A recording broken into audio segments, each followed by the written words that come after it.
Hello mga kachisflix! Mainit-init pa na issue ang pag-uusapan natin ngayon. Kapatid ni V. Cortez na si Yiv Cortez, nabash ng mga makaduterte matapos mag-post ng sosyal na nagpapahayag ng magandang eroplano na ginamit daw sa pagkidnap kay dating Pangulong Duterte. Agad naman ay sumagot si V. Cortez at ito ang kanyang pahayag. Pero ito lang po ang masasabi ko. Malaki na ang kapatid ko at malaya siya sabihin ang opinyon niya. Lahat ng action niya may consequence. May matutuwa, may magagalit.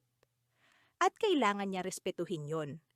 Lagi ko sa kanya sinasabi na hindi niya maipipilit ang gusto niya dahil kanya-kanya ang mga tao ng pinanghuhugutan kung saan sila pumapanig. Pati ang ama ni V. Cortez at Yiv Cortez ay naglabas na din ng pahayag at ito ang sabi niya. In behalf of my family, I'm accepting the responsibility of Yiv's action. Telling a teenager the facts of life is like giving a fish a bath. Arnold H. Glasow. Screenshots is a well-explained reasons why I decided to make a post like this today. Telling Yiv that opinion is different from an insult. Pag-uwi ko kagabi sa bahay galing ng trabaho, yumakap, umiiyak, at humihingi siya ng sorry. Enough for me na hindi siya paluin ng belt. Binibigyan ko si Yiv ng kalayaan ng mga desisyon sa lahat ng aspeto ng buhay bilang kabataang nakakakita kung ano ang ating lipunan ngayon. Kabataang iminumulat ng katotohanang politikal sa bayan, may paalala sa kanya at sa aking buong pamilya ang kahalagahan ng paggalang, respeto sa dignidad ng tao. Who are we to judge the former president? I'm under vote for president for the last 2 elections.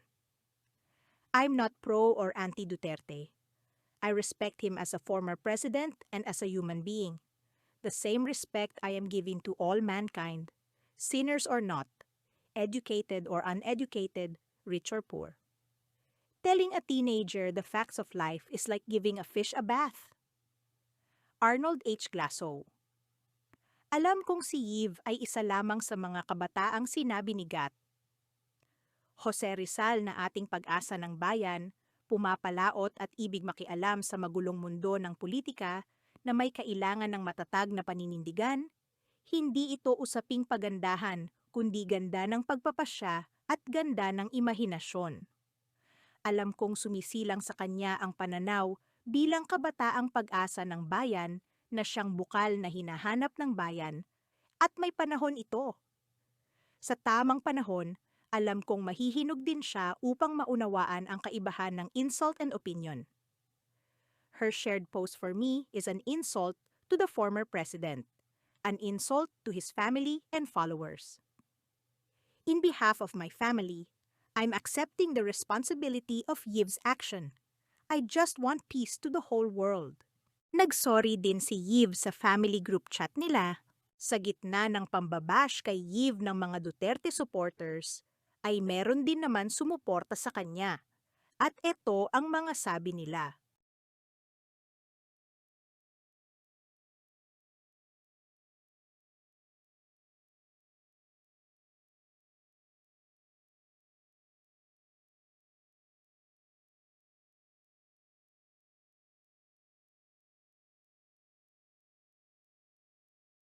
Ano sa tingin nyo mga kachisflix?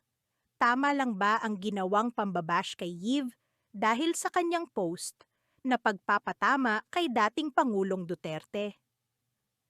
Comment na. Subscribe para sa mga susunod na ulat at chismis. Chisflix sana!